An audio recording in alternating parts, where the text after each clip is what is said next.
I think as Americans, we just have this idea that everything's competitive. Like Yeah. if I don't do a good job, someone will come in and do it for me. Yeah. We really don't have competition. Yeah. Like Gary mentioned Honeywell, but for Honeywell to get involved after we've been involved, I mean, you think if we spend 5 years designing a system, and at the end of that 5 years, we have something that's so unique and so different, but it fits their platform to that perfectly. eVTOL. For that eVTOL.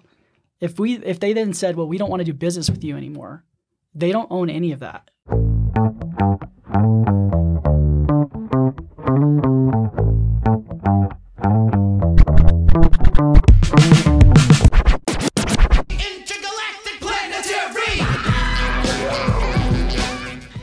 Hey, everybody. Thanks for tuning in to the 435 podcast. We have an exciting episode, one of my favorite episodes so far, with Brian McCann and Gary Stone, the CEO and COO of Intergalactic. If you don't know Intergalactic, it's one of the fastest growing companies, one of the most exciting companies here in St. George. And let me read to you exactly what they do. They're an aerospace systems integrator, pioneering the smallest, lightest, and most advanced thermal management solutions in the space, defense, and commercial aviation sectors. They integrate next-generation systems, proprietary equipment, and intelligent software to enable boundary-pushing performance with reliability in space, sky, undersea, and on land. They're a very dynamic business, an exciting company that's going to bring a lot of great jobs to Southern Utah, and we hope you enjoy this episode. We talked about aliens. We talked a little bit about local politics. We talked about them, their business, the exciting things they're doing. This is a great episode. I hope you enjoy it. Make sure you hit like and subscribe. Make sure we keep this podcast rolling. We appreciate your support to all our local partners and things like that we have in the community supporting us. We thank you. Enjoy this episode, guys. We'll talk to you soon. Have a great weekend. Prior to working with Brian on this, Brian and I have been old friends even before we were married. Mm-hmm. And so you guys are married? No, I'm just kidding. Before you were married separately. To women. To other people. Yeah. Before when we were, kind of like single and in college, but so we'd known each other for a long time and we'd followed each other's careers. And I spent 8 or 9 years developing precision genomics, which is genomic medicine. In fact, I interviewed with McCrae several years ago for that. And, Brian wanted to bring another great company, great company, another one. That Brian wanted to kind of leverage that expertise to bring disruptive innovation into aerospace. And so he actually asked me to be on the board and be the chairman of the board for what was Airborne and became Intergalactic. So I was with Brian right there at the beginning as we developed the brand. And I think what I loved about the way we developed the brand is it really did focus on not just our personalities. It definitely has flavors of our personalities. As you get to know Brian and myself and others, you can see our personalities throughout our brand and also just throughout our gear and when you come on site to our HQ. But the process that we went through identified who we really are at our core. It really developed a core identity.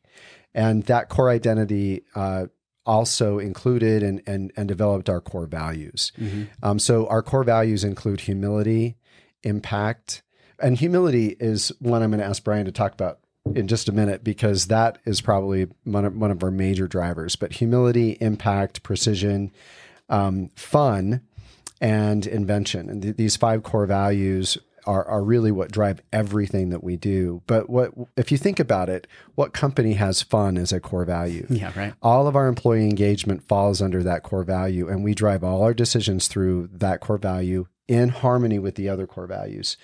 And invention and the fact that we want to disruptively innovate a very old, market that hasn't really changed since the 60s. So, and that really was kind of one of the deep core attributes that came out of that process. Yeah. I'm just going to shout out Bondier here locally. Bondier is the group we worked with. Glenn Price, who started Bondier with Tavish Calico. Mm-hmm. He worked on Madison Avenue in New York throughout his career. He retired and moved here. I'll never forget the What's Up Down South when he did the presentation and he had like all the clips. Yes. And he was like rattling off like who he was, and he had like this presentation that had clips that go along with it. It was the most dynamic presentation I probably had ever heard. It was so cool. Good. He's such a sharp guy. Yeah. Yeah, and you don't see a lot of people like him here in St. George, and he's understated. He's very approachable. Great guy. But we worked with him and his group in Tavish, and they just really, like Gary said, took us through this process of self-discovery and really understanding who we were. And Gary mentioned the value of humility. The reason why I proposed humility be a core value and why we lean on it so much is because we define it as it's about getting it right, not being right. And so when you think about Intergalactic and what we're trying to achieve, which is monumental, I mean, St. George has never seen anything like it. It would just be a different scale than we're used to here. I sort of did some self-reflecting and said to myself, do you know how to build a company like that? And the answer was no. If I'm being honest, it's no. Yeah. I have elements of it. But then I look around at the people around me who have incredibly high IQs who just work so well together. We don't always agree, but we work very well together.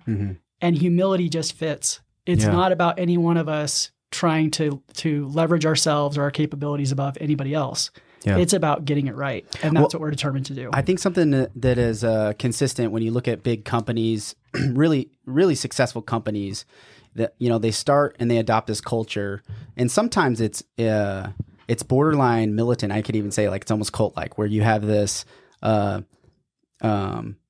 push towards the brand and the business and less towards self, right? And so not to say that you do it in a military manner, you know, very disciplined, you know, regulated, not fun, right? So like bringing that fun into it. I think it's interesting. The most successful companies typically have this thing where if you're going to be a part of the team, you're going to be a part of the brand, the team, whether you're, you know, thinking of sports, right? It's like, we lost the game, even though I've never met a 49er fan ever, right? Or the Yankees, right? It's like when the Yankees lose, we all lose, right? It's like that's the feeling that I get. And so, you know, this building the brand early on, I think it's super important to have that real clear identity, because then when you bring on employees and you bring on, you know, team members, everybody's looking at it from that perspective. And if you start with that leadership down, it seems like those are the most successful companies out there. Totally. And it's not easy to do. Holy cow. It's not easy. I mean, but it's also very basic. Like you see a lot of companies that select core values, right? The way that our core values work for us, and we had to have some education here with our chief growth officer, Brad Plotho, because he comes from the Silicon Valley world and he's seen this deployed really well. But he said to us, basically, the core values don't change. So mission, vision, those things can change. Strategy can change. But changing core values is almost an act of God. Yeah. And we have to live those. And we've really done that. So when we bring new employees in, it's really like, there are crew members, because the vision, it's almost like they just latch onto it. It's just very salient. So we're talking about it often. Every single meeting we have, we're talking about our values. So we really try to lean on them in a deeper way, I think, than most businesses. Yeah. Which is very beneficial. And especially because, so like the setup of your, and not to dive too deep into the weeds of exactly what you guys do, but it seems like, you know, a lot of companies, you know, they'll start with a singular product, and it's like building the product, and then they start to design a business around the product. But it seems like you guys kind of did it a little bit differently, where you're like, outside of a product, what's the business? What are these values that we're going to build? Like I said, you know, it doesn't matter what we're exactly doing. We're going to go and say, hey, we're going to impact the industry, starting with an industry, and then kind of growing out from there. You have a really unique niched system that you guys build. And so bringing on team members, and it's, you know, as far as innovation goes, I mean, there's probably only 6 companies in the entire country or in on the planet that really kind of understand what that system would be doing. So bringing on employees, you're like, let's get you understand the business first, and then we can kind of dive into those in particulars of the actual product that you guys create. Is that right? Am I understanding that? Yeah, and I think going back to Brad Plotho, our chief growth officer, you know, we the work we did. Well, the work we did to come up with the Intergalactic name and our brand, first of all, I just want to kind of double click on what it took to get to that point. Yeah. Because what I loved about the Bondier process is that they would flash up images. And in those images, they would ask us, does this fit what you're trying to accomplish? Does this fit your identity? So we would see something from Star Wars or something from Star Trek, or they would put up a black hole, and because I think, and this goes back to Brian's leadership, we were willing, and Brian as the CEO is willing to do something really unique. Everybody wanted to come up with their own name that was pretty static and generic, but I think we did a good job suspending our biases and allowing what was going to flow out of that flow. And so we were open to all kinds of weird names. It was a big name. I mean, you think of like Intergalactic. Well, there's some even rules. Longer ones that we had considered. Do you want to say any of those? Well, we talked about extra super hyper.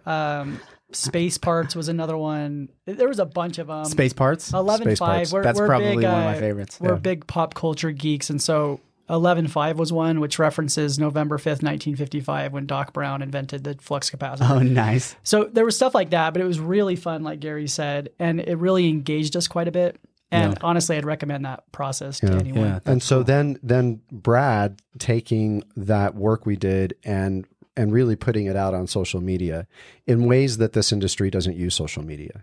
Yeah. In fact, he's disrupted and kind of pushed the buttons of the aerospace industry. Yeah, you've been doing a whole Snoop Dogg run on LinkedIn. On LinkedIn. Yeah. But what that has done is it's recruited and attracted talent that is tired. I hope this is okay to say. Oh, but absolutely. They're tired of being nice. They're tired of the industry, right? And they're tired of this.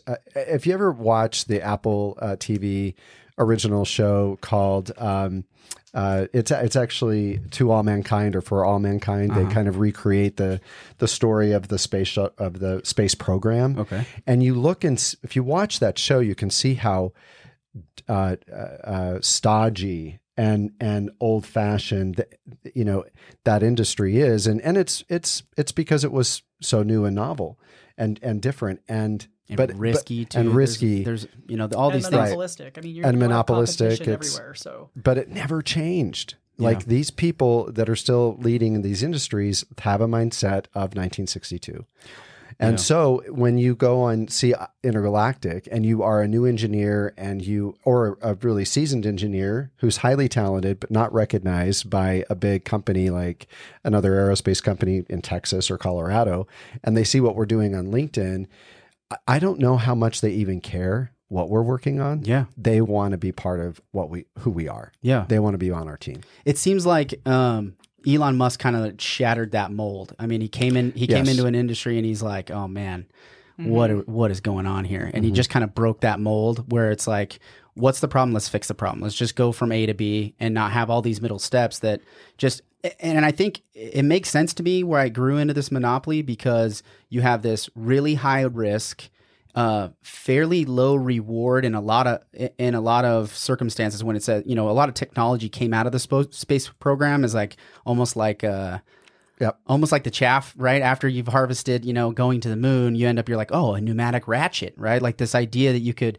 use compressed air to be able to have tools because you don't have any gravity to work with, right? Or, all these different things that came out of these inventions that came out of the space program. That's not necessarily what it was set out to do. And so, you have this high risk, low functional reward at some capacity early on. And the monopolistic side of it, to add to that, is it's fully government funded. Exactly. So there's no market pressures. Yeah, and then the red tape process of being able to get those contracts with the government are insanely difficult to walk through as well. So you kind of just push out any of this competition, and now you get to march down, this long road at a really controlled pace. But you have this private side of the industry that has exploded over the last 20 years, and so now it's you as an integrated system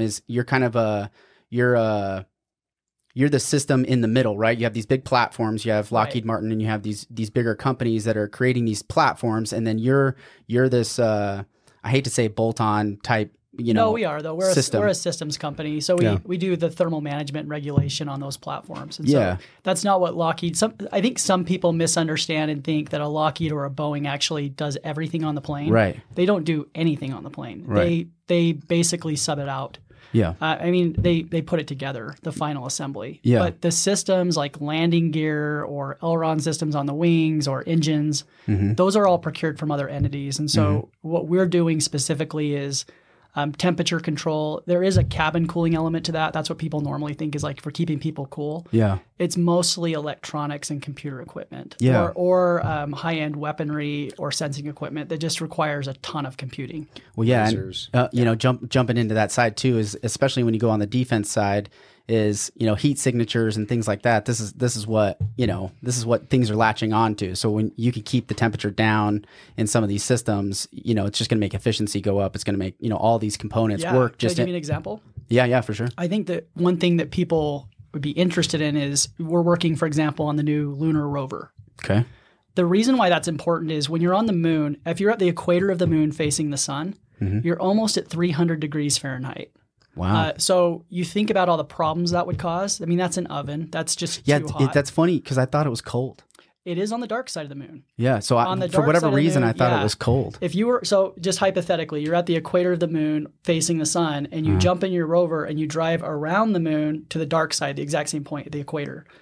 Now you're at negative 300 degrees. Wow. So cryogenic temperatures that ruin everything. Yeah. Mechanical systems don't work in that cold. Right. So what we're doing is we're working with one of our customers to develop a system that just keeps it even kill. Yeah. It's never too hot. It's never too cold.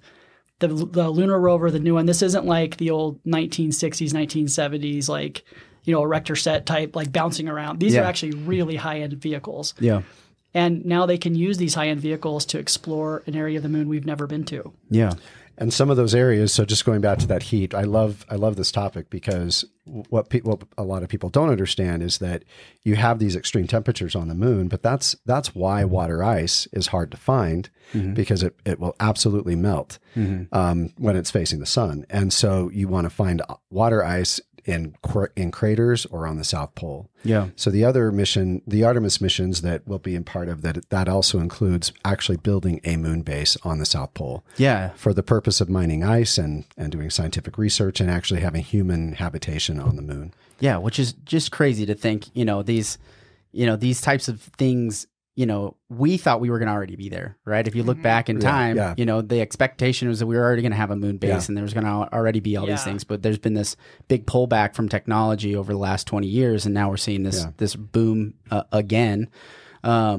So knowing thermal systems, because in some of the descriptions, you're talking about undersea as well. And that was my question. It seemed like when we talked beforehand, it was really just managing heat, but you're saying the systems are also managing cold as well. Yeah, it's all and pressure, I guess. It's all thermal regulation.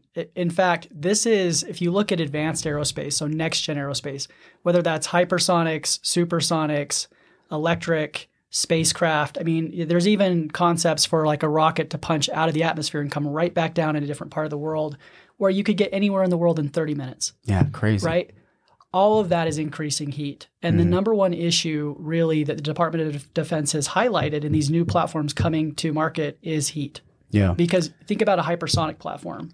You're going so fast that like the plane literally starts to melt. Yeah, just the friction. So you've got to find ways to get that heat off. And electric, same thing. I mean, if you look at a Tesla, the number one invention that they probably came up with outside of their infotainment and software suite is their heat pump, their removal of heat off the batteries that allows the batteries to go longer. Yeah. It's really deep technology, but it really matters a ton. Yeah. And the more that we develop these technologies and electrify everything, the more, batteries and making things smaller become important, which just generates more heat. And then, heat degrades those batteries. So with undersea, for example, what's really important about this concept, our technology is strong enough to withstand the pressures of the Marianas Trench and still keep the battery or engines cool or the electronics cool in a submarine and withstand, the F-35 flying at whatever Mach it flies and withstand a rocket launch to the moon and actually stay on the moon. So the whole spectrum for our technology is that it is extremely strong, extremely small, smaller than most heat exchanger thermal management systems have been in the past, and extremely efficient. Yeah. And that's what makes us unique. So let's take a step back though and talk about this industry. So you have aerospace industry, you have the systems integrated industry, but you guys recently just finalized, I guess it would be a contract with a electric vertical takeoff and landing EVTOL. Another thing too about aerospace, if you want to know, like they do a really crappy job of naming things. Yeah. So eVTOL. Yeah.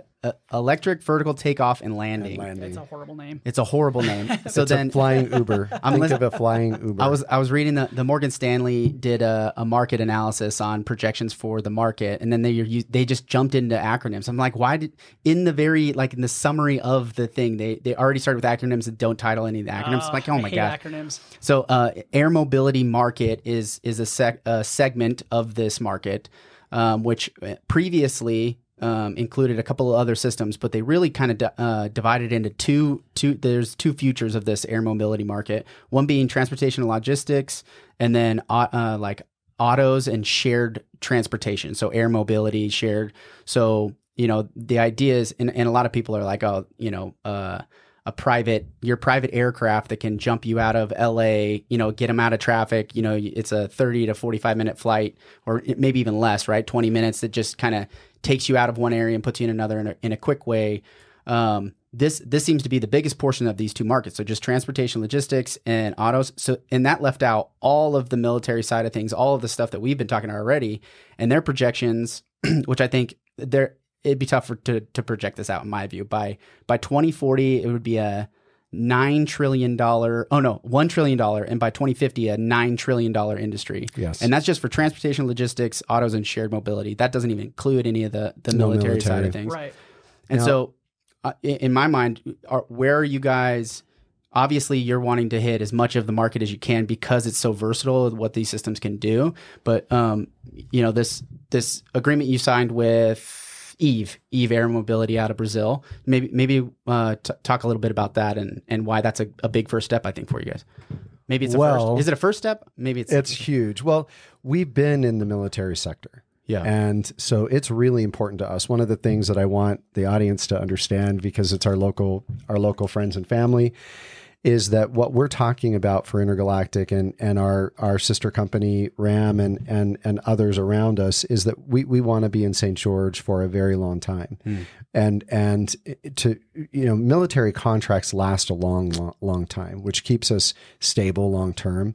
But with military, you have ups and downs of the political cycle, which might bring funding or reduce funding.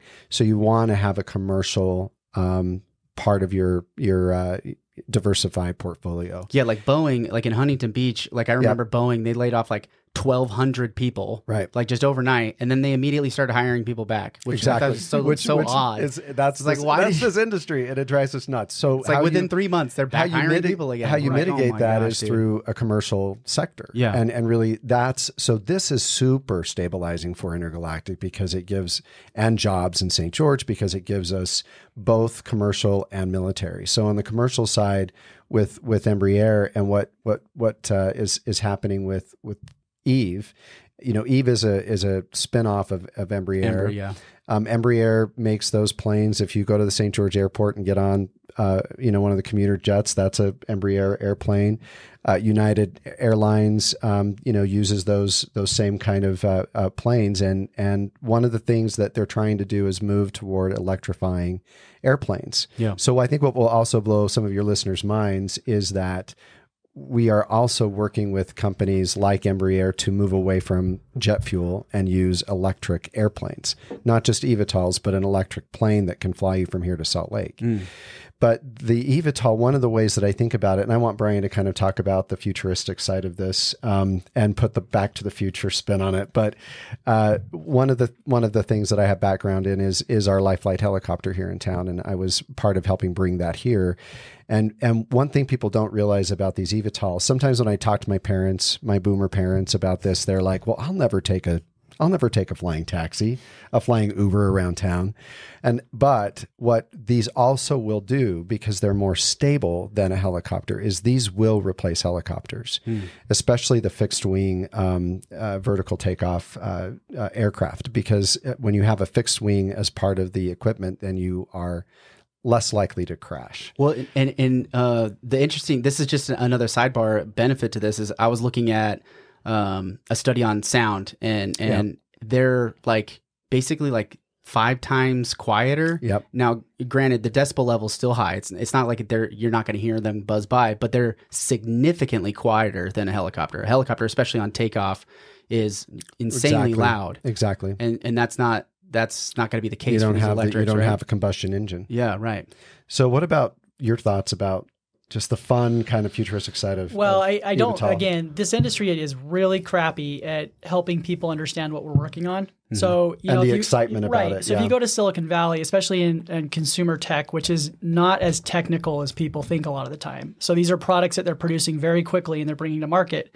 Well, they market them a lot, right? We all know what they are and when they're coming out and everything else. And those things get us excited.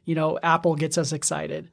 Aerospace is significantly more technical and more impactful in a lot of ways. And it does a very poor job of letting anyone know anywhere what's going on there. So this has been in the works for about 15 years. This isn't a new concept. Yeah. Flying taxis have a ton of political capital behind them because they are net neutral. They don't produce a carbon footprint. They allow people to get out of congested traffic. So if you're in Los Angeles and you want to go to Orange County, you can take let's say you could take a $40 Uber, or you can take an $80. And 2 hours later. Yeah. $40 for 2 hours or $80 for 15 minutes. Yeah. When you start thinking about it in those terms, and then you actually look at the safety and technology that they're baking into these, they are very stable. They're basically scaled up drones. They use LiDAR. They communicate with each other. Yeah. They've got so much redundancy built into them. They've got multiple fans carrying them. It's not just one fixed wing, helicopter prop that's spinning. Right. So you're not gimbling back and forth like you do in a helicopter. It's very, very steady, very, very easy to travel in. And I think once people experience that, it's going to be like, why would I ever want to be on the 5 at 4 p.m. ever again? Why? And so the government's looked at this and said, we need to dump money and research and everything else of this. And they've been doing that for a long time. Yeah. And private industry has really picked up the baton and said, we're going to go with this. So now you have about 300 companies that are producing flying taxis. Yeah. And several of them are already flying. And a lot of these it's going to change everything. For the most part, they're unmanned, right? They can be. So initially, for example, some of the customers we've worked with have said, we've made a deal with like United Airlines.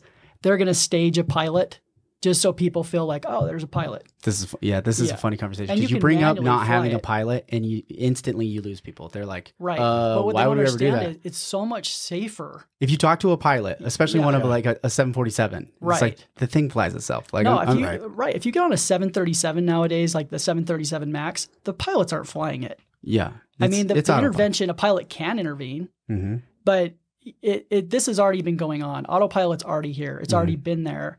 So I think that people have to wrap their minds around that. But it is so fun to think we're going to have flying taxis. And some of them are a little odd looking right now, but there are some that look just like cars that you can personally buy and fly over congested traffic, which is probably in the next 10 years. And the airspace is not occupied. So this is unoccupied airspace that's not being used really by commercial traffic now. Yeah, and this is one low of the altitude. And this is one of the advantages, right? Is like you take this 2-dimensional space of a car or a train, right? And you're saying now I can get into three-dimensional space. Like just imagine like you're stuck in traffic because you just have this. There's only one. It's forward and backward, right? There's not really, and then you have intersections, right? Part of the traffic congestion isn't necessarily that the road isn't wide enough. It's because there's another road that intersects with it at some point, and people are trying to cross that road, right? So you have all these stops where you eliminate that in that 3-dimensional space, and so the flow of this traffic can really be a lot more dynamic at different altitudes and things like that. Which just I mean, can you picture like you're in the morning, you go out to your garage, you get in your eVTOL, which hopefully is called something else at that point. Yeah. You get in there and you push a button that says take me to work, and it already knows that's where you're going because like a Tesla, like you do it every day. And then you pick a travel lane of 500 feet, you just push the button and the thing rolls out of your garage, goes right up to 500 feet and takes you to work, and you don't do anything else. Yeah. And it's linked to air traffic control, and all of the regulatory pieces are in place, which have already been worked on for, like you said, 15 years. So also imagine that, like we fly to Brazil, for example, for this contract, right? So we have partners, we fly teams down there every month. So you're flying into Brazil, picture what that takes. You have to fly to Sao Paulo. and then you have to either taxi in or fly. Well, you have to taxi in really to San Jose, which is where right now, are. Gary. Right now, you have to taxi in. Right now, and so imagine United Airline.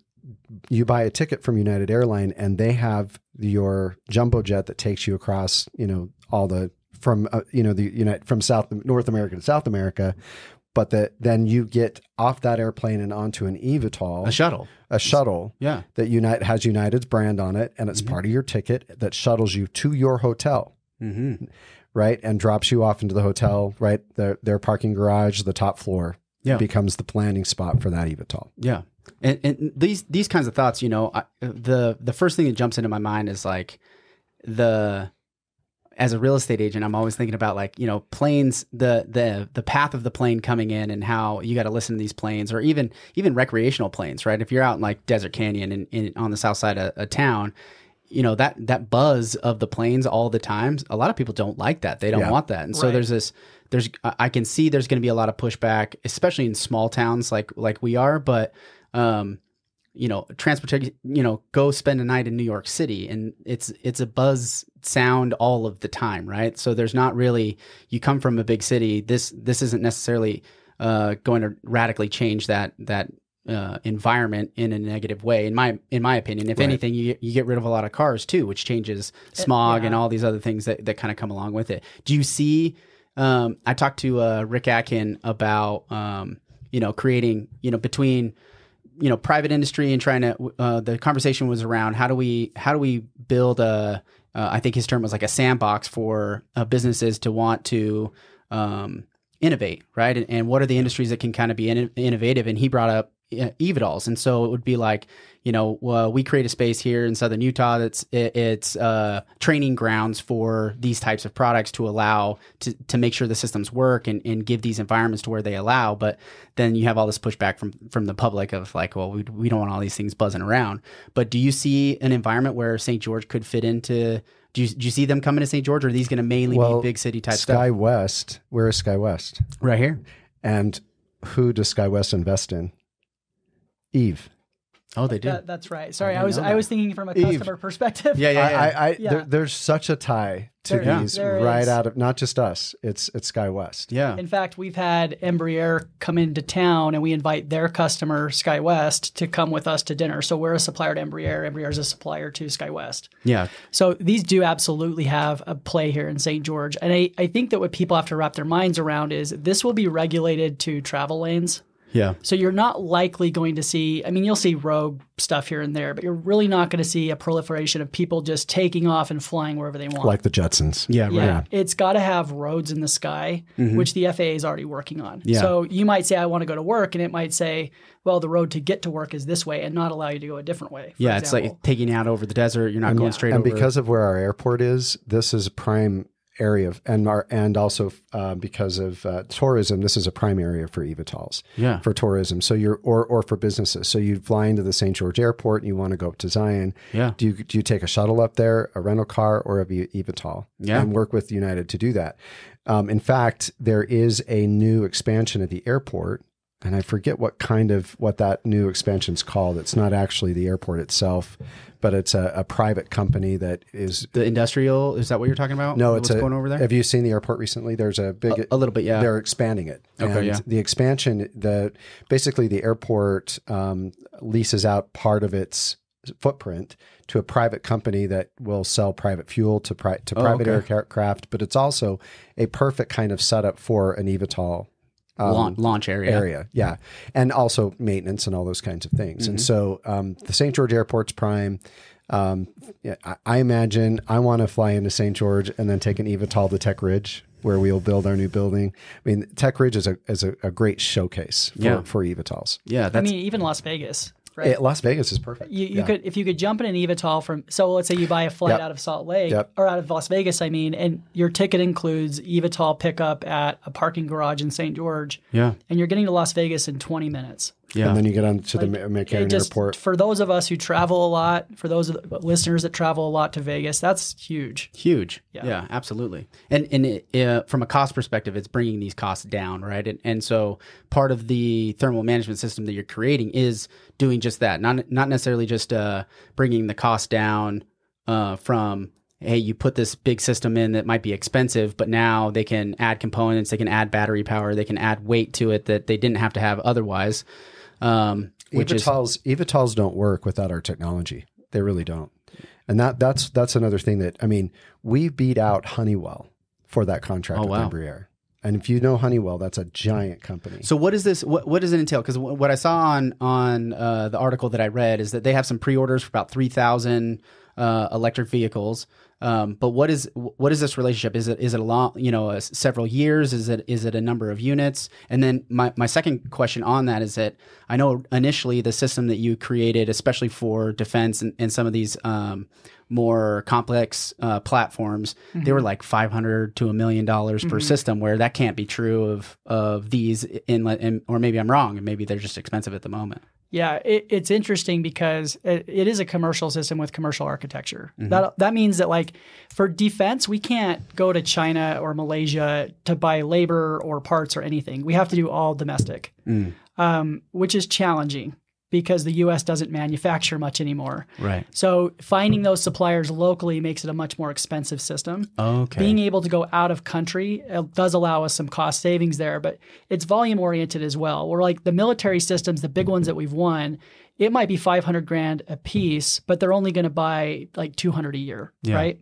Where with this one, they're talking about buying up to 3,000 a year. Yeah. And so the volumes are so much better that allows us to do a little. We can't fully automate. That's not enough quantity to automate, but we have enough quantity where we can do some automation. Yeah. Where we can get better volume buys, where we can do some stuff like that. And so it ends up being more of like a $75,000 price for those. Okay. Rather than $500,000. Yeah. Right. Yeah.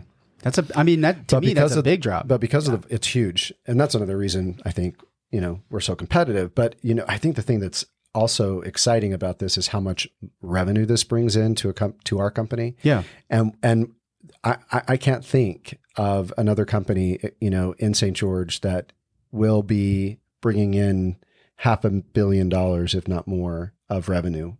And that's really by 2027, 28. Yeah. Outside of like home builders, like I'm sure the volume there when the economy's doing well for like an ENTS, they really do well. But this is a different kind. I mean, it really is. Yeah, it's very impactful for our community. It's seriously, we're talking $500 million revenues to a company here in St. George. Well, so and when we talked earlier, just obviously it was a few years back.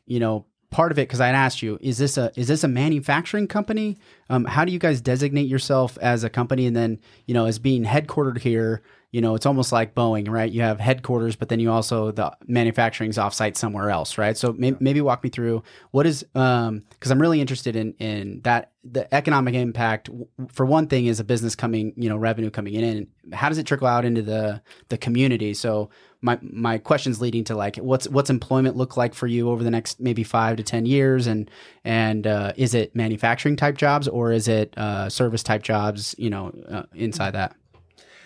Well, I mean, it's tough to, I know it's hard to project both. These things too, but the thing that's cool, I think the thing that's fun and exciting about what we do is, and this is the science part of my background coming out, we do development and we do engineering, design. So a huge part of what we are doing right now, like this, we might have a heat exchanger or a thermal unit that is this size and this shape. And he's talking about a water bottle for those listening. For those that 16-ounce water bottle TikTok. But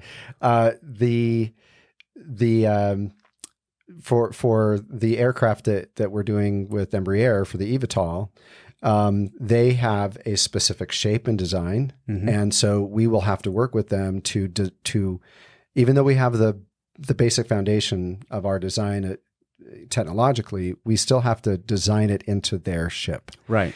And so that's I would say a huge part of what we do is engineering and designing and research. But then we also will send out different manufacturing to other parts of the country. That is true. Yeah. But once they're manufactured, those specialized parts come back to us, and we do the final assembly. Okay. Similar to what Boeing does.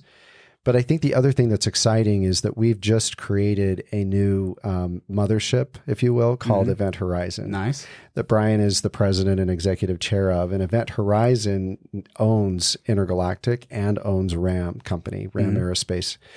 And so RAM can do manufacturing to support what we're talking about, which is a fundamental, it's a massive shift for RAM. It is. Yeah, it's a massive shift for RAM. I mean, if you look at the company as a whole, to this point in time, we've really been a deep tech company. We have primarily all of our employees are engineers. They're either mechanical, electrical, software, even some manufacturing engineers. But everything's been geared towards developing IP that does not exist. Yeah. And using that IP to solve this heat problem that the government keeps saying we don't know what to do. Right. So it is very, very technical that way. I mean, we do our own coding, we do all that kind of stuff as well. But at the end of the day, what we're trying to do is design products that we can then ship. So there is that manufacturing element, but the value of the company comes back to not just performance and how much we're shipping on a monthly basis, but also the IP development, what IP we own. Because I think as Americans, we just have this idea that everything's competitive. Like if I don't do a good job, someone will come in and do it for me. Yeah. We really don't have competition. Yeah. Like Gary mentioned Honeywell, but for Honeywell to get involved after we've been involved, I mean, you think if we spend 5 years designing a system and at the end of that 5 years, we have something that's so unique and so different, but it fits their platform to that eVTOL. For that eVTOL. If they then said, well, we don't want to do business with you anymore, they don't own any of that. Like we own it. Yeah. So then you want to go back to Honeywell and start a 5-year process over again? Right. And disenfranchise a key supplier that then might decide I don't want to supply you anymore. So then what happens to your aircraft? You literally can't buy the essential system you need to even fly it. Yeah, it puts us in a position of market power. Yeah, you'd have to be developing your own a whole new platform, right? So it'd be like, systems to systems, platform to platform. Because even as they evolve those, but from a business side, especially for something like this, right? I think of like taxi cars. Like what car did they use for a taxi? It's like everybody drove Ford Taurus. It was like a Ford Taurus for like 15, 20 years. It was like the same car, or even like police cruisers like Ford, right? And thinking of, there's not really a whole lot of reason to, once you have a platform that functions the way that the expectation is, that reliability, you don't want to be changing that up all the time. That kind of a thing is what kind of gets you into trouble, and that's a high risk. So you have these long tail, production lines that get to continue to just keep developing. So as far as like employment looks, how do you see, what do you see your business size over the next 5 to 10 years? It's going to explode, but go ahead. Well, we did. I really appreciate our team and the work that we did to ensure that the contract really worked. The contract with Eve really worked well for us as well.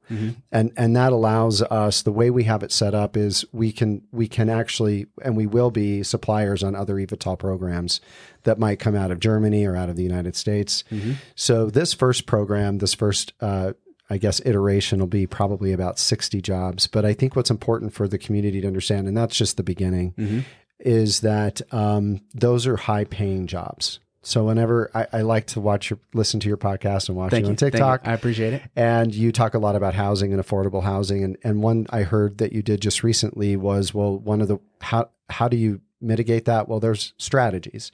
Well, one of those strategies is making St. George a community where companies like us want to be, because companies like us are going to have the kind of jobs that will pay well enough for your children to come back here and work, right? Or actually go to Utah Tech, get their engineering degree, and stay here and work. Yeah. And so they are, it's not, it isn't, thousands and thousands of jobs that are entry level to begin with.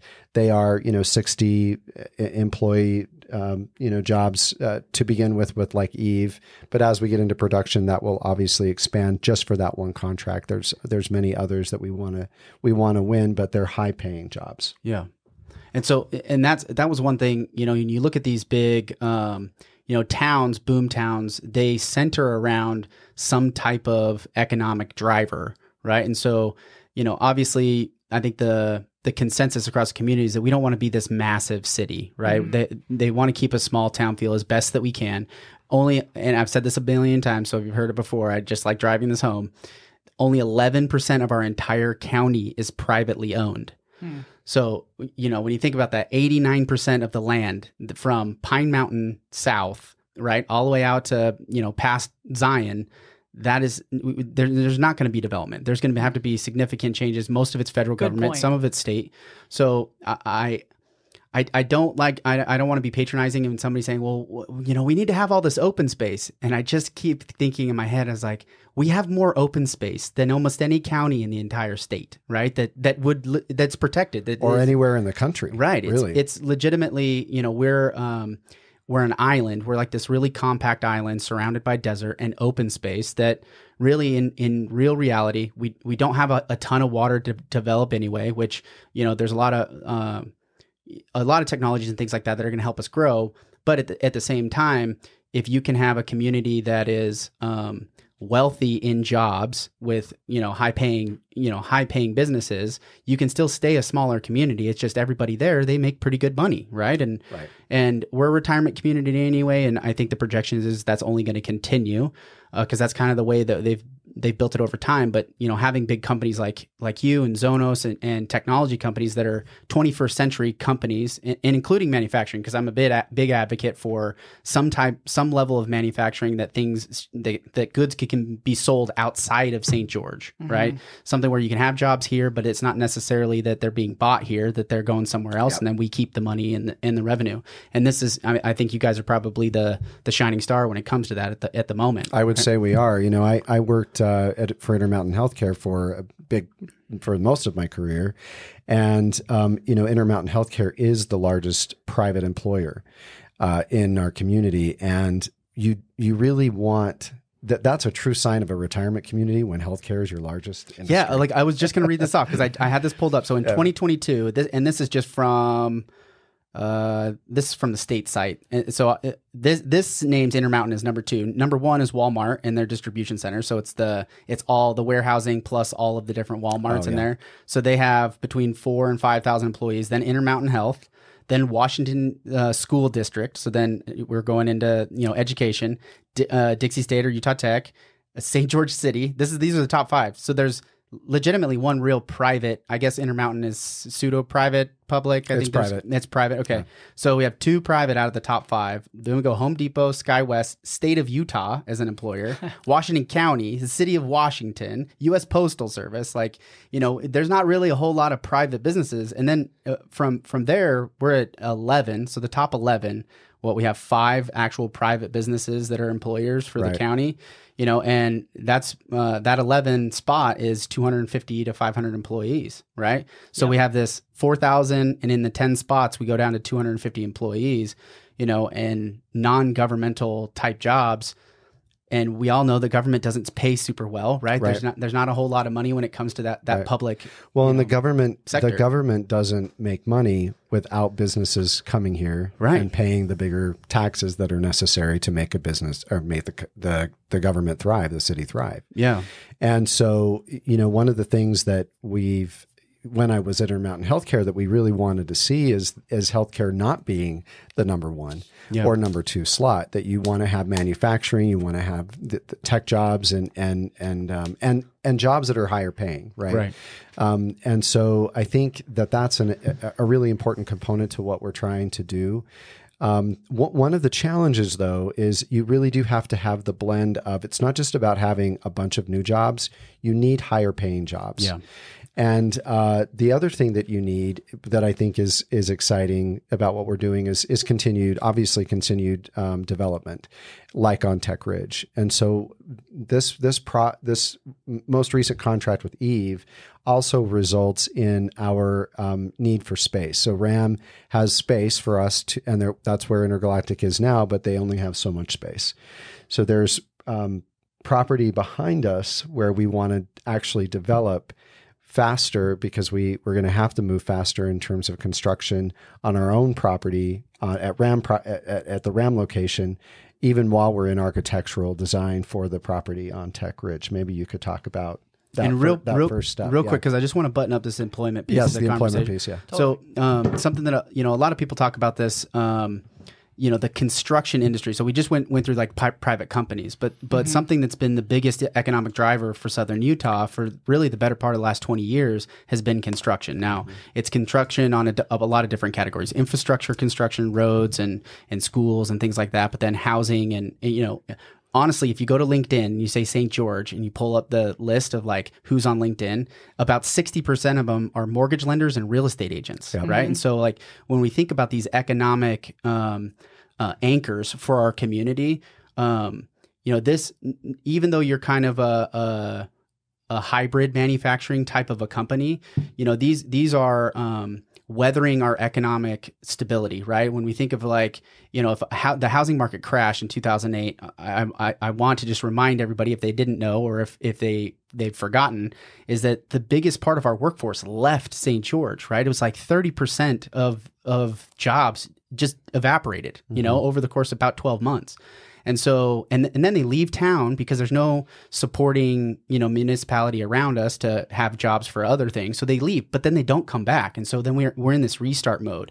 But having these businesses that are not necessarily the ordinary run-of-the-mill type jobs that everybody's so used to, that's not really what's going to get us over the hump of weathering some of these economic ups and downs. And when we talk about sustainability, I think a couple of the questions always comes up is sustainability, especially here in Southern Utah. For me, what I see your guys' industry doing is helping our economic sustainability, right? Is giving anchors to the community in a way that I think a lot of people just don't really look at. And so that's what I'm really excited about is bringing in something that's outside of construction and government, public, type jobs. So I'm excited about that. And people too, like we have to realize that the cat is out of the bag with St. George. We're not putting it back in the bag. Yeah. Everyone knows about this community now, and it's a popular community, and it will grow regardless of what we do. I mean, if we decide, hey, we want to stop building permits and get really extreme, like Gary and I have talked about Zermatt, Switzerland, where they did that. They became very nationalistic and said, outside people can't buy, and building permits are just going to be very few, and you'll have all this red tape to get through. Switzerland's interesting to retire in. It's like most of them, they don't want people to retire in Switzerland. They want you to leave. Like I met a guy here. He worked in like the private sector. I think he worked in the aerospace industry, and he retired, and they basically gave him a better retirement package by leaving the country. They're like, we don't want retirees here. We need somebody to produce in the economy, and they like make it difficult. But you're absolutely right though. So if we want, there's nothing wrong with St. George being a retirement community, but we have to have diversity, and we've got to have we've got to produce, right, and be sustainable. I can tell you, for example, RAM was much smaller during the recession, the 2008 recession. But RAM grew through the recession. It didn't scale back. Right. So we were hiring, and it was great from that perspective because there were so many people looking. Yeah. So that's the reality of where we live. And with AI and supercomputing now, it's changing so fast. So fast, man. And you can't, so whatever nostalgia you have for the way things used to be, there just isn't a way for it to go back to that. So we have to be very intentional about our growth, because if growth is going to happen one way or the other, do we want to put thought into it and strategize and bring in the types of jobs that can sustain youth and diversity, or do we want to ignore that and let it just sort of grow how it grows? Yeah. Well, a lot of communities have done that. Well, and a lot of what we've done in the past, right? If you look back at the different 20-year plans, because I think really there's only been 2 20-year plans, and then we were supposed to have a new 20-year plan in 2020, and it doesn't exist, at least in St. George City. St. George City doesn't have a 20-year plan. Our city council didn't get that. And we have a downtown. They don't. I mean, it's the truth. It's true. And the mayor sat here and she told me that, and she feels frustration about that, right? So I don't think it's not necessarily being ignored. And at the same time, we need some leadership in here that can say, hey, we need to get real serious. And I want to dive into the public and private relationship, because ultimately what you guys are doing is blending those two things. Your sector there's commercial, and there's the public sector and the governmental sector of it. But I took you off track before I wanted to bring back, what were you saying? Do you remember? Was I talking about our buildings? Oh yeah, the buildings. Yeah. And which is good because do you want to still talk about that? Yeah, because Tech Ridge technically it's an RFP, so this will go right into Tech Ridge. Yeah, because it's a public-private agreement, right? You have the private industry on city land, and the city wants to have vision and control over it, which back to what we're talking about. That's good, right? We want to have the government at some level can do a good job when utilizing their power effectively. They can do a good job inspiring, long term. Even for us, even for the small, quick building we need to build, we need the city. So it is absolutely insane for any city council to think, or any city government to think, that they don't play a role in capitalism and in the market. Yeah, we cannot do what we're doing without functioning, salient, smart, intelligent city councils and city governments. And I will just say this on the front end too, is that there's this idea and a belief that I still believe in, right, is where you have a limited government, where this role is really limited on the government side and it's heavily focused in the private side. But the Leviathan that we've created is currently is what it is, right? The Constitution of Utah is one of the longest constitutions of any state in the entire union. That's interesting. It has more rules around the Utah Constitution by a long shot than almost any other state, right? The all of the water that lands from the air or runs through its rivers or pumps from the ground is run by the government. I don't think there's maybe 2 states in the entire union that have, that kind of control or at the government level. That's right. So, we're dealing with 2 things. There's this ideal, which I do believe in this ideal. I do believe in limited government. I'd love to see less and less regulation. I'd love to see deregulation. And in some capacity, especially when we're talking about space, where's the role of the adults in the room to say, okay, well, we can't have unfettered just, especially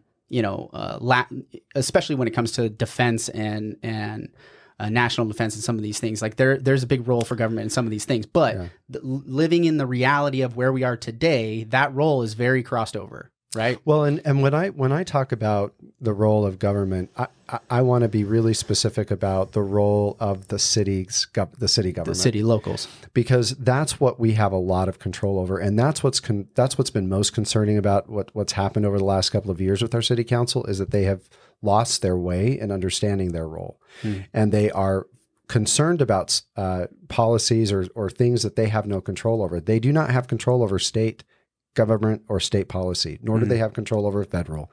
And what we should be talking about, what I need as a business owner for the city of St. George to do, is to partner with me on getting a permit to build a building, and to make that easy and to make that efficient, and to not get crosshaired into politics that don't really relate to them. Right. And that's what they've done. And so I think right now, the reason that we're concerned about our building on Tech Ridge, our biggest concern is the city.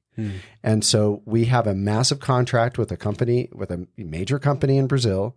We have big capacity issues. So we're gonna have to start with a quick buildup of space at our RAM facility, because we are part of the reason. Now it's also because we have architectural review to do, construction, et cetera, to finish to do our building up on Tech Ridge.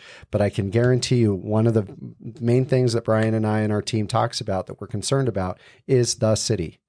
And so we don't have an evidence of this, of the city not functioning the way that I've been used to them functioning. When I was at Intermountain Healthcare and we were working with them to build our new facilities, we had a functioning city government and a council that did not get in our way or did not get distracted. And I'm not saying the city council today is getting in our way, but they are utterly distracted.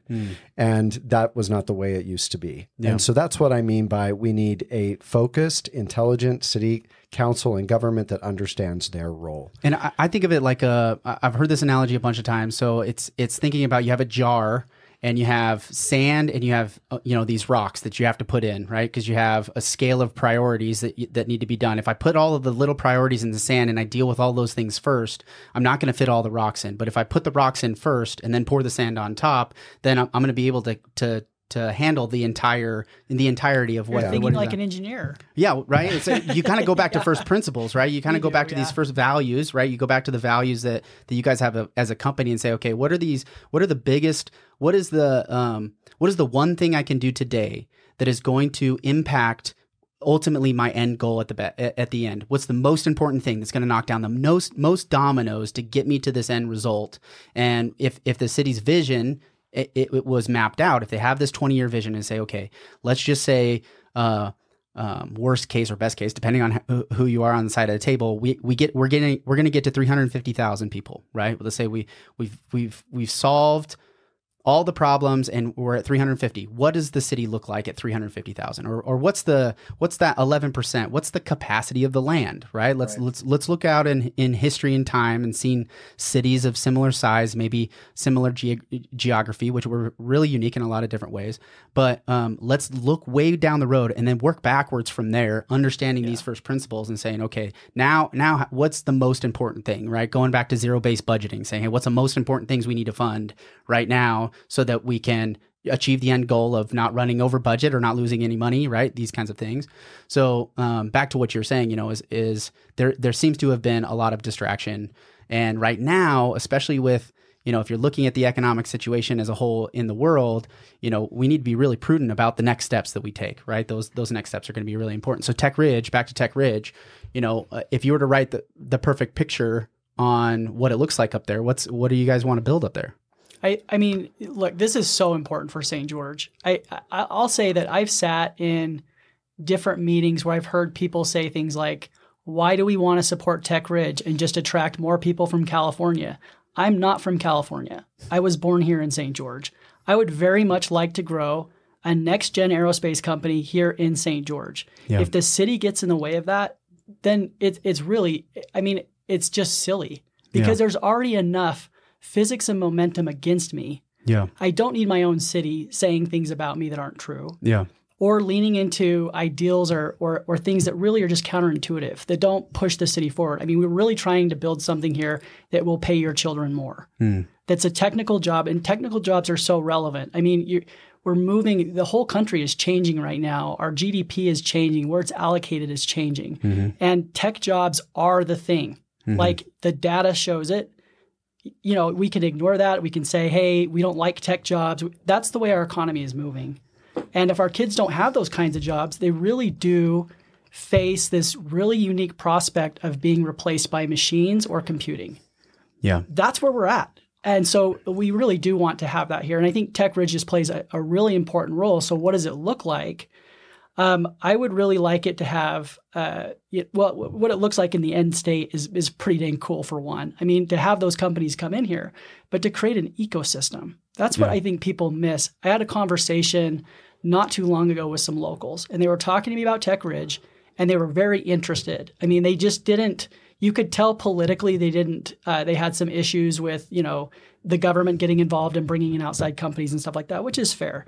But they're talking to me and they said, well, we don't understand what an ecosystem means. What does that mean? And I said, well, let's say, a company like Zonos or us or Vasion or any of the future companies that are here takes in a $50 or $60 million investment or more impactfully sells their company and floods the local economy with money. What does that do? Well, look at what it's done for Lehigh. Yeah.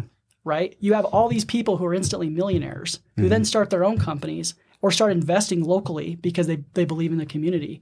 And it turns into something that's just really, really important for your community. Yeah. So Tech Ridge will play a central role in that. But what I see it looking like is really having a leadership role here locally, really influencing education, partnering with the university at a high level.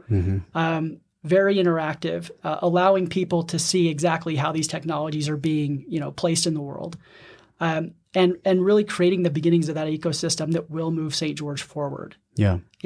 So anyway, those are some of my thoughts, but happy to double click on any of that. Well, yeah. So I think it's important too when you talk about that ecosystem. I think I'm going to make this number up. Everybody just know that I don't know exactly what the job creation is, but I'm pretty sure that for every individual manufacturing job, right, a high wage manufacturing job, there's between 4 and 8. I think it was like between 4 and I can't think. Did he say 8 or did I read 8 or did I read 4? But it multiplies the other jobs because you bring in a high paying job and then they go to the grocery store and they go and buy gas, get gas, or they spend their money. They spend their money in that local economy, right? And so when when you have it sounds trite, but it's trickle down, right? This trickle down type of economic scenario. But the reality is true, is that when you bring in these higher wage jobs, it funnels down and creates jobs that might not necessarily be technically, required, but it does produce jobs on a multiplier effect, right? And so that ecosystem is that's residual effect that it has on the community. Not to mention, just like what you said, is selling out. You sell this big company for a bunch of money, and all these people that live there now, they have these opportunities to go create their own new businesses, and those businesses create businesses. And I think that's the idea behind Tech Ridge, is that you bring businesses in and you give them space to create other businesses within that community. And there's a lot of cross-pollination when it comes to technology, at least from my experience or watching Silicon Valley and some of these other places create, is that, you put them all in the same environment, and you show up to a coffee shop and you're talking to an engineer at this company, and it inspires an idea to take, to your company, right? And there's this cross-pollination thing. So that's the ecosystem. That's the environment that is kind of being the vision up there. The technical workforce that can cross-pollinate and go in between companies and help everyone to grow. We very much lack that here. Yeah. And then the other thing too is like housing. You mentioned housing earlier. Yeah. Like I just read an article that said, really the economics they were stating were very close to St. George as far as our housing market. And basically saying, unless you're making $150,000 a year, you shouldn't be buying any of these houses. Yeah. Well, how many jobs in St. George are paying that? Not just people who have already made their way, not just the boomers and Gen Xers, older Gen Xers that are moving here and retiring, but for millennials, Gen Z, and Gen Alpha. How are they going to buy houses here when when our average income here, our median income is like $65,000? Yeah. Right? They either stretch themselves to the point of doing things that are just not very good foundationally for their lives, or they move, or they find something else. There's got to be a way to pay for it. Yeah, the median household income is $86,000. But that's a household, right? Yeah, so like even thinking like you that's not an individual. That's not an individual. Right. So it's even less than that, right? Yeah. And then for them to actually afford, whether it's even rent. So there's a housing that's affordable, right? But there's ownership, and then there's also just a place to go stay and rent, right? Even if you go to that rental side of things, that it doesn't really exist here. And I was just somebody jumped into the comments on Facebook. I got to stay out of the comments, but they jumped in and he was talking about how the multiplex housing or what's going to collapse the St. George housing market. And I'm like, I don't understand the logic. I'm having a hard time understanding infusing supply, how that's going to, because it was this oversaturation of the market, and rents are going to collapse, and then the housing market. He put all these jumbled these things all into one, and it that's just not how it works. Is that we have to have the higher units. We have to increase our unit count. The supply has to go up for prices not to continue to explode. When you have low supply, which we do. It's pulling back even more. Less supply will increase prices. It's going to increase prices, right? And if I could share, what's really illuminating is when, for example, you have an engineer in Connecticut, right, who you just made him an offer for like, you say, $175,000 a year, and they're excited to move here, and they come back and say, I can't move there. Well, why? Yeah. Well, for one thing, it's so ungodly expensive that I can't move my family there. And for two, this is from Connecticut. For two, there's not even a place to rent there. Yeah. Like I can't find anything that's even rentable. And that's changed over the last few months. It's the inventory's come up a little bit. Yep. But it's like this is a person that we define as a high or like upper end in the middle class, and that person can't afford to live here. Yeah. So who's moving here? Yeah. Right. Yeah. Retirees. Like that ends up being in. Those aren't income. Those are drains. Yeah. Those actually pull. Especially if you're looking at it from specifically a governmental standpoint, that's a cost to the local economy. There's no net positive to. Even if they were to spend money, they're not going to spend the money that they cost in infrastructure needs and all the things that drains on it locally. So, I mean, if we were to kind of adjust away and creating the housing opportunities to help, recruitment and labor and things like that, I think the number of units, I know the density up on Tech Ridge is projected to be pretty high to really be able to house a lot of the jobs that are up there. But it goes back to kind of that private-public relationship, right? Is that we need the help from the city to allow us to cut some of the process timing down to be able to move that forward. And it looks like we're on a momentum forward where we're going to see a lot of stuff move up there in the next 12 to 18 months. Right. And there are other things that the city should be doing. And again, I think this goes back to dogma. You were talking about, well, we want less government. But the problem in our community is that mantra has turned into a weird dogma that does not have a place in reality. So we do need the city to create the right infrastructure to attract businesses and people to want to live here. Parks is a great example, right? And the work that the city has done over their 20-year plan to really enhance the beauty of the city by creating the park infrastructure, the trail infrastructure is brilliant. And that hasn't been an untoward burden on the communities or on businesses. It's only helped to attract businesses and people to live here. So again, that partnership's really important, because who are you going to assign that project to?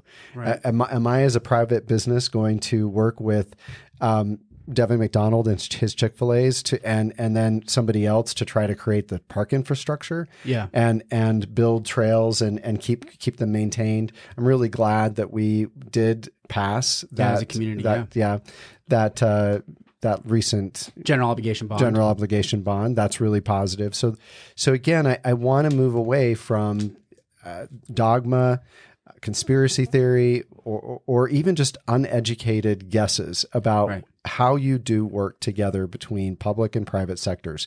We will and we can, and we have shown for decades in this community that we can. It is not hard to do. The city government, I'm just keeping it local, has played a very important role and has been an excellent partner until recently. Now we've gone through an election. Hopefully things will change, but the reasons that's been a problem, and I'm probably talking too much, but the reason that's been a problem is because we have become distracted by dogma, national politics, and your favorite flavor of the month on Facebook. And that has just created massive distractions. And I think we're going to always be going through times like that, right? Because fear is a big driver of a lot of those things, right? And so when you have fear, about the economy, when you have fear of a culture, a community that's new here, because we have had such a big boom of this, we become way more of a melting pot than we were just a short time ago. Like within 10 years. Within 10 years. Changed, there's shock to the system, right? There's and the founding fathers, as you will, of the town, right? Which is really what it was. It was families, right? I mean, that's who settled the area, and it was these family groups that they came together, and I always have liked this statement, but the Dixie spirit is what it was dubbed, right? But it was this collaborative approach, is that from one winter to the next, we have to come together to get through this year and then the next year. And that's kind of the cultural foundation that St. George has been built on. And now we're facing this revolution in culture, because it's not just those families anymore, right? I can always tell when somebody was born and raised here, because they asked me what my last name was, and then they asked me if I know somebody who has that last name. Do you know this guy, right? Yeah, it's a St. George, a small community. It's a small community thing, right? You can always kind of pinpoint, who do you know? Because then I know them, and there's this familial connection to it. And those things start to disappear as cities get bigger, but also when we just have the draw is coming from outside of the area. And so, and I think this is where the city can fill a real role, going back to kind of where we started with this, with the values and like, hey, what are the foundational principles that we're building our city off of, and holding strong to those principles and making sure that culture, we change the culture that comes here versus letting the culture that comes here change us, right? And being able to adapt to some of those things. And so it's a tough thing to do. We're going to go through these, it's like growing pains, right? These are just growing pains that we're going through. Change, and people, we naturally don't collectively like change very much, especially when it happens in a broader scope. It's like, it's just hard for us to like wrap our minds around what is this going to be like. And I think depending on your personality, and you see this in every organization level, whether it's a family, a business, a community, a government, you have to either stay strategic and continue to look forward, or the old adage goes, you die. Yeah. And so it's not that we just live in a great place with a lot of things that we can use to make this place as desirable as it ever was, and lean on those ancestral tropes and values like grit and grind. Yeah. The pioneers came here and did something that was just unfathomable. we don't want to lose that. Yeah. Building an aerospace company in St. George, Utah seems stupid to a lot of people, right? I know where I come from, and I know it's possible. Yeah. That to me is what we want to hold on to, and not get so defensive about the future that we just sort of like the old Tommy boy. We have it in our hands and we just squeeze it to death. JoJo the Circus Clown. Yeah. Or JoJo. Yeah. JoJo. Yeah. Yeah. It's going to grow. And honestly, another thought experiment we've gone through is, what if a multi-billionaire just decides, hey, St. George is my favorite place on earth, and I'm going to buy as much land as possible, influence elections as much. I mean, it's it's interesting how little it takes to influence an election here from a financial perspective. Like, we're susceptible to risks that we should care about. And so being forward-looking and starting to think about those things is probably something that's not very easy for a lot of people, but it's necessary. Yeah. And it does take the open dialogue too. And this is one thing I will say is that even though this last election was pretty contentious, there was a lot of emotional lines that people drew. There was a lot of the issues landed on personalities and personal beliefs versus, how I think some of the city council members show up on a day-to-day basis, which I think there's some healthiness to that. I think it's healthy to have a dialogue, an opposing viewpoint dialogue. I really do think it's healthy. I always, I don't like the governor's statement, not necessarily because I disagree with his point, but disagree better. It just sounds really corny to me, right? Because it's like, well, yeah, but but how do we do this? Like, how do we have these open dialogues? But without bringing in emotion and without bringing in personal attacks and things like that. And it's really hard for us to do as just a human to human. But if we can really look at it as a community, which is another piece, going back to Tech Ridge, is the design, especially with Isaac and his vision on it, is it's a community type. It's a small community type project where you're pushing people to run into each other, right? It's a walkable area. It's not car centric. It's walking centric. It's you're putting people into community situations where they have to engage with each other. And the more of that we can do, the better, because of this age of technology. Is we're so good at disconnecting ourselves from the rest of the community.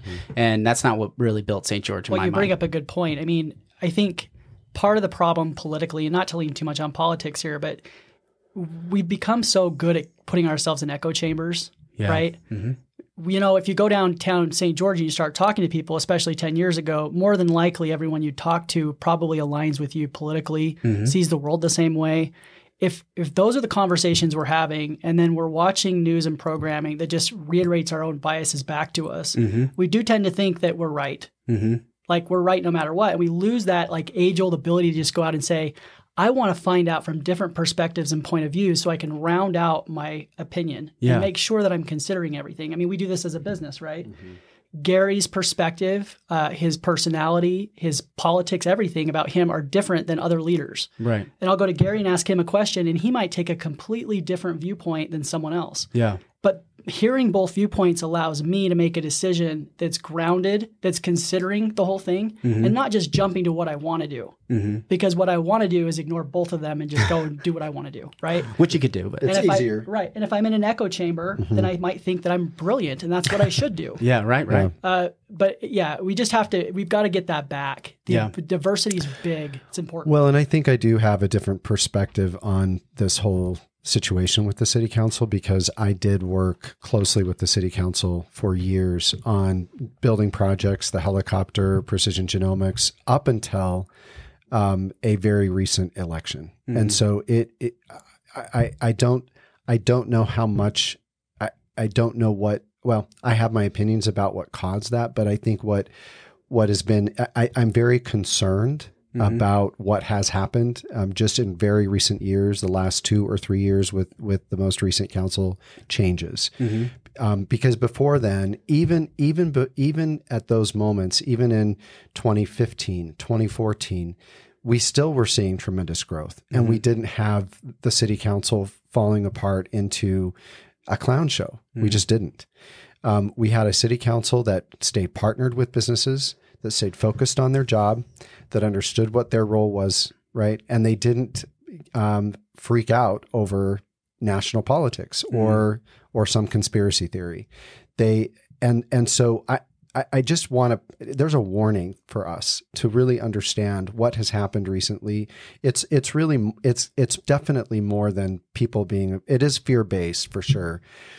But that fear and what's caused it, and I think social media is definitely a big part of that, I think it's an important warning for us as a community to understand how easy it is for any government, whether it's a city government, or the federal government, to get off track from what its role really is, and have people in that position who are elected there because they got popular on a social media post and they have a bunch of followers and they've said the right dogmatic words, but when they get there, they have no clue what they're doing and they're unwilling to learn. Yeah. And they're unwilling to understand what the role of the government is, and then they alienate businesses. Yeah. And that was the road that we were headed down.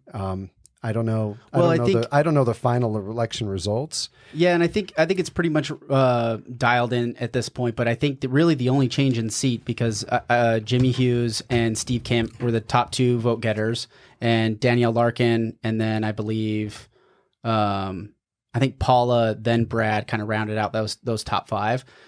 So those top 3 vote getters, 2 of them were incumbents. So really, even looking at the dynamic of the city council, really is only 1 seat has changed as of today. Steve Kemp is the added personality type in there, which might be the mix. There might be some bridge in there that we can hopefully that's a good mix. Yeah, hopefully it's a good mix, and I think it's important though that sometimes just out of the election you can flush out some of the feelings and beliefs and things that were on top of your mind, and maybe we can just get back to work, right?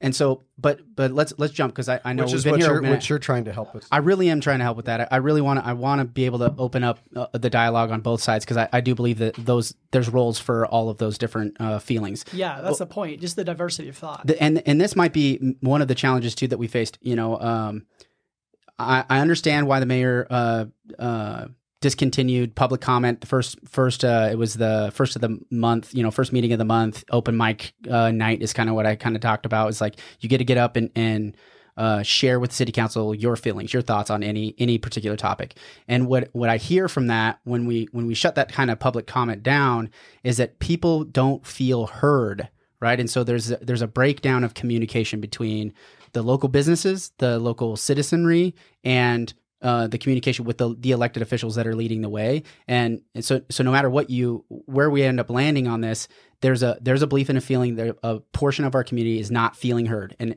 from my perspective, it's the citizenry, that non-business owned citizenry, and the business owners are feeling like both of them are not feeling heard by that city council. And so I'm hoping now out of this election that can be something is we can move towards ears are open and have political will still to say, I hear what you're saying. These are the reasons we're going to make these decisions moving forward. You elected us you trust us to move the ball down the field.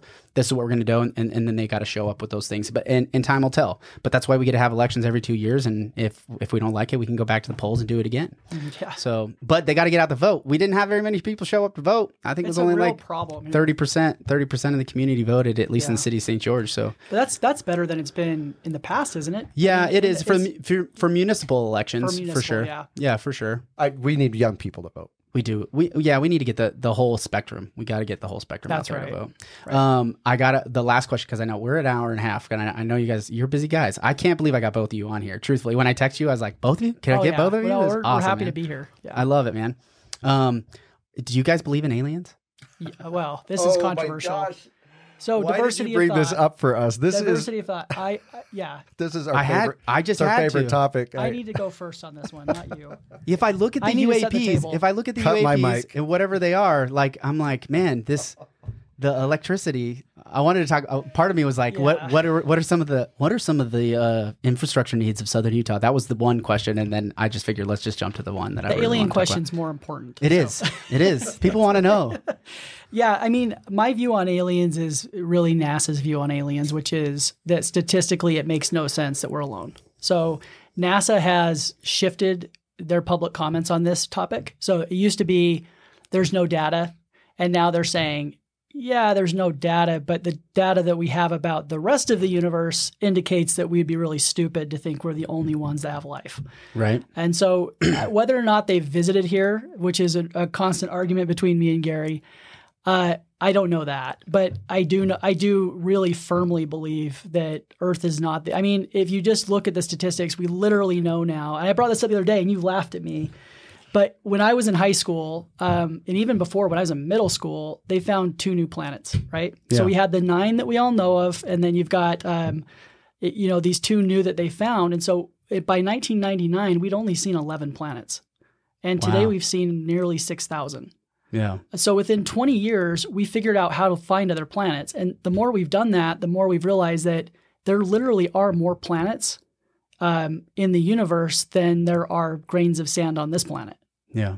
That it just statistically, it makes no sense. I mean, NASA recently said, well, what if 1 in 1,000 planets in a Goldilocks zone, which is, where the Earth is in relation to the sun, what if only 1 in 1,000 planets has life on it? And they came out with numbers like 80 million planets within our galaxy. Yeah. I take issue with the Goldilocks zone too, because there's literally like amoeba that are on the bottom of the ocean with pressure that would basically smash the strongest of metals, and they live at the edge of a 5,000 degree fissure in the earth that's spewing out boiling water, and there's like little crustaceans and stuff that like live right there that are eating just little bits of whale. I'm like, well, that's not a Goldilocks zone. I don't know what Goldilocks zone you guys are you familiar with Europa? Uh-huh. So Europa is one of the moons of Jupiter. The reason why that's so exciting is because they have thermal activity. Mm-hmm. They have water. Mm-hmm. So it's really cold. I mean, Jupiter's not warm. So So the planet's or the moon is frozen, but the water's frozen. But underneath it, there's indication that there's geothermal activity, which is a marker for life. So you're right. I think that the relation to the sun really comes into like what we know about life. Can life survive without, at least somewhat regular temperature regulation? So I mean, specifically, I was talking about, do you guys think like these UAPs, like these things that are flying around? Okay. Have you looked into these? Because David Grush, he gets on the stand, he's making all these statements, and and I was listening to Tucker talking to one of the congressmen from Kentucky the other day, and there's something not being said. There's something going on the technology side that nobody else is talking about. And thinking of like, especially Grush talking about how Lockheed Martin and, I think it was Northrop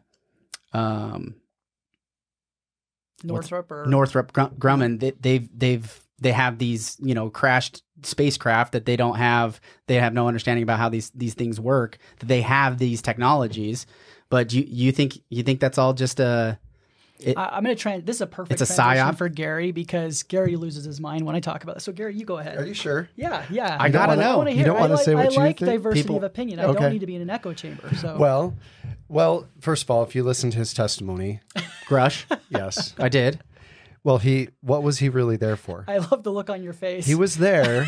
He was there because he was being literally. This was why he was there. He was being bullied for saying that he knew something.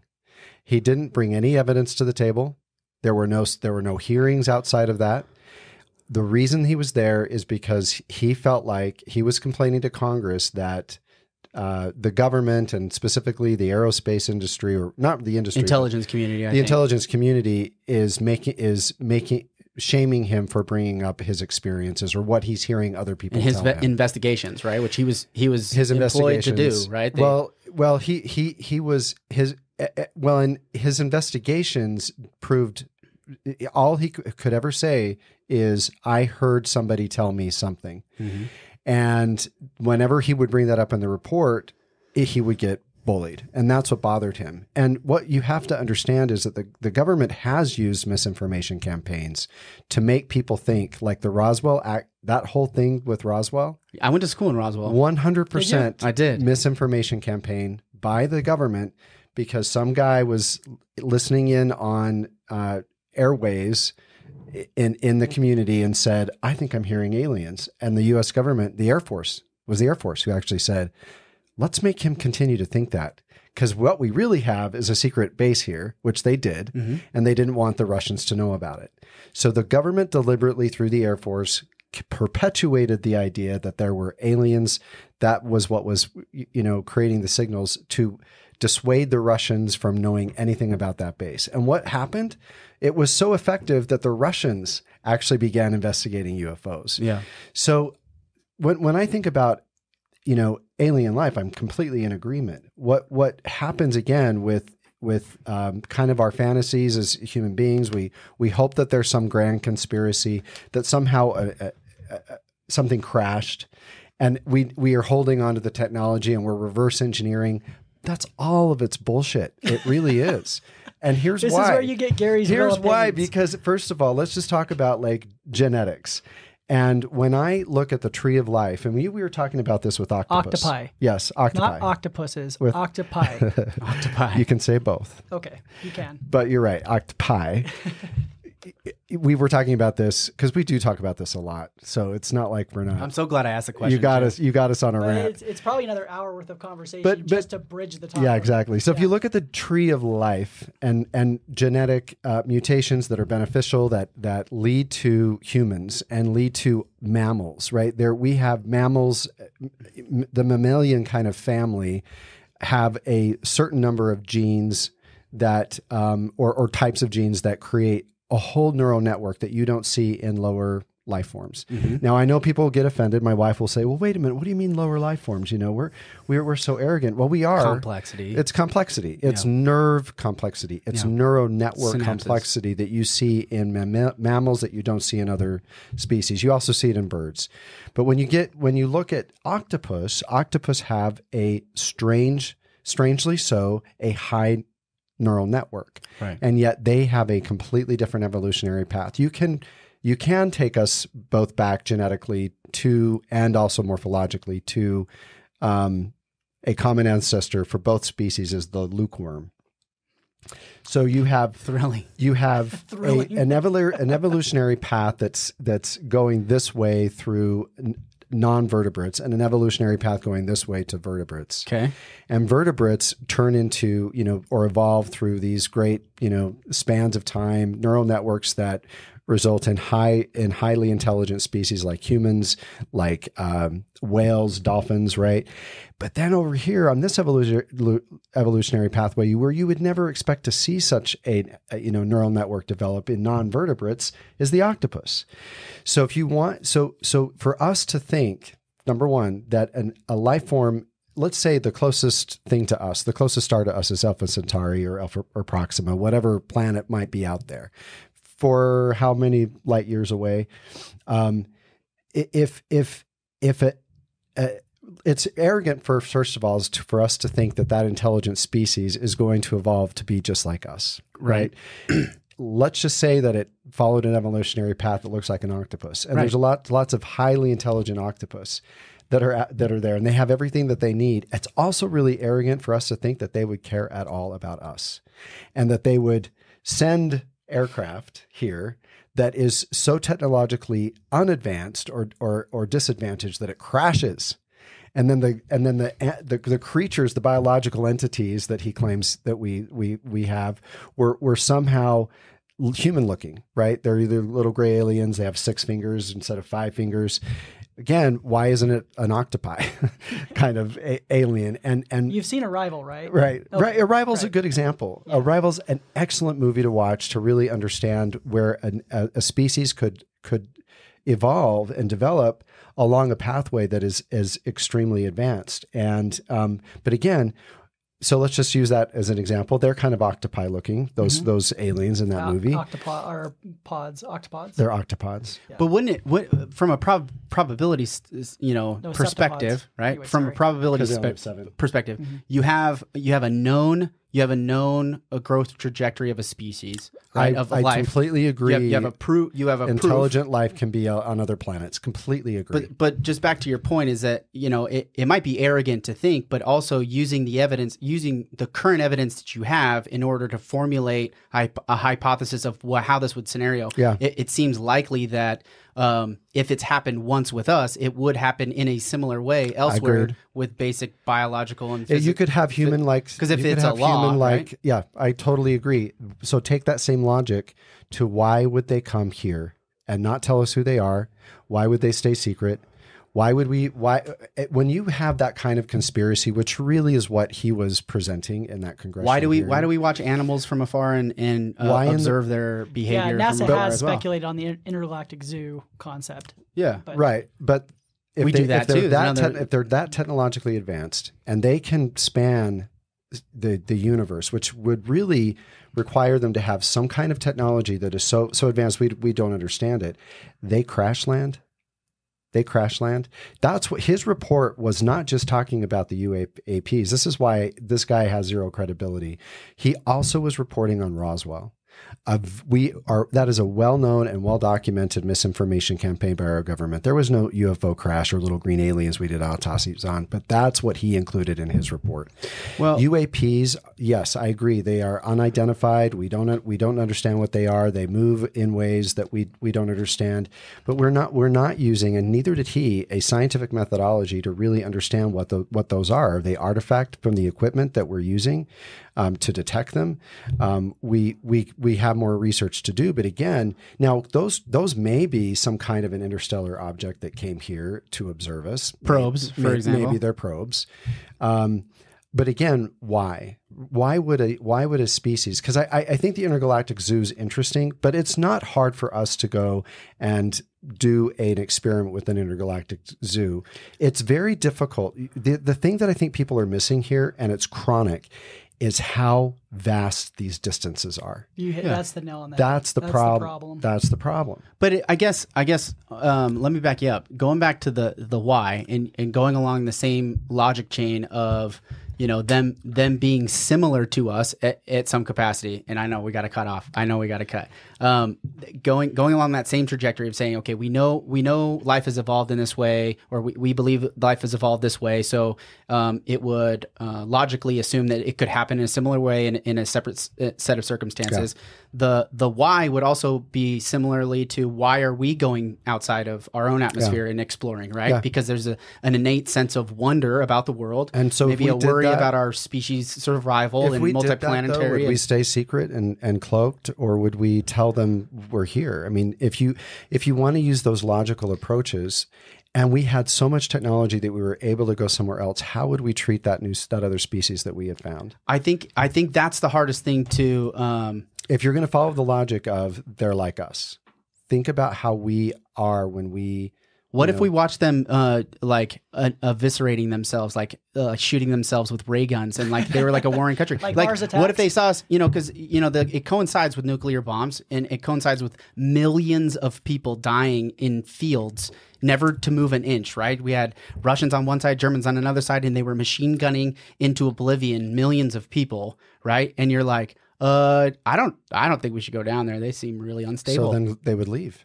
But the curiosity going to leave you? Let's just ignore those guys. Can I mediate? I mean, I think one of the things too, from Gary's perspective, Gary really is a true scientist. Yeah, I love it. So the scientific method needs to be followed. Agreed. And when you see something you can't explain, that's not the scientific method. So, and then making conclusions based on that. Right. Because you could call them angels. You could. My wife called them that last night. My wife and I started this debate last night. And then the other problem is, like Gary said, it's the span of space. It's so we think of light years. Most people don't understand what a light year is. That's how fast light travels. It's so fast. I mean, when we talk about, for example, how fast would light travel from Earth to Saturn, you're talking about seconds. You're not talking about months. You're not talking about years. You're talking about seconds. So when you're saying, Alpha Centauri is 10,000 light years away, that distance is unfathomable. We can't even really understand how far that is. Yeah. So you'd have to have some kind of engine that could fold space. That's really the only way to do it, as far as our understanding of physics. Because that's what I'm saying, is that'd be the great equalizer, is where there's a technology, and this is what I have come back to, because then you get in a whole nother conspiracy theory another way. But if you look at and this is the last thing we're gonna end on. We're gonna end on. We will come back to Edison. Talk. We will come back. Edison and Tesla, right? AC versus DC, and thinking, what would our society look like if Tesla was the adopted one? If Tesla was the shrewd and cunning businessman that Edison was, if that side of technology would have developed in that way versus the way we've gotten with Edison, being both guys in a field where, thermodynamically speaking, Tesla and his current would have been spawned a whole different type of electronics than the way Edison did with having electricity go over the air versus the wires. Now, would it have been better or worse? I'm not smart enough to determine like, oh, hey, these are would have been the limitations if we would have gone this route or not. But just thinking of there's different ways that technologically we've latched onto, or even thinking of like, CDs and like 8-track tapes, like what technologies catch on versus other technologies because of, the way we just evolved and where money went. I can't help but think a couple of changes along the technology spectrum could have changed, what we have currently. Similarly to them, also, however long time that they have to be able to develop those technologies and things like that. We are still at the very beginning of our technology. Just such a sliver. Like we are not that civilized. Yeah, we're not. We think we are. And we look we're at the still progress. fighting over land. Yeah, the progress we made in the 20th century is huge. But you add 10,000 years to this technological growth curve we're currently experiencing. Yeah, it changes a lot. It would just I don't even think we understand like. Here's where we're experts. You can bring. Here's us your last back. note. You can bring us back to talk about aliens and Sasquatch. Okay, let's do it. blow Anytime. your mind. Let's do it. Okay, guys, thanks for coming on. Thank you. Appreciate Appreciate it. See ya.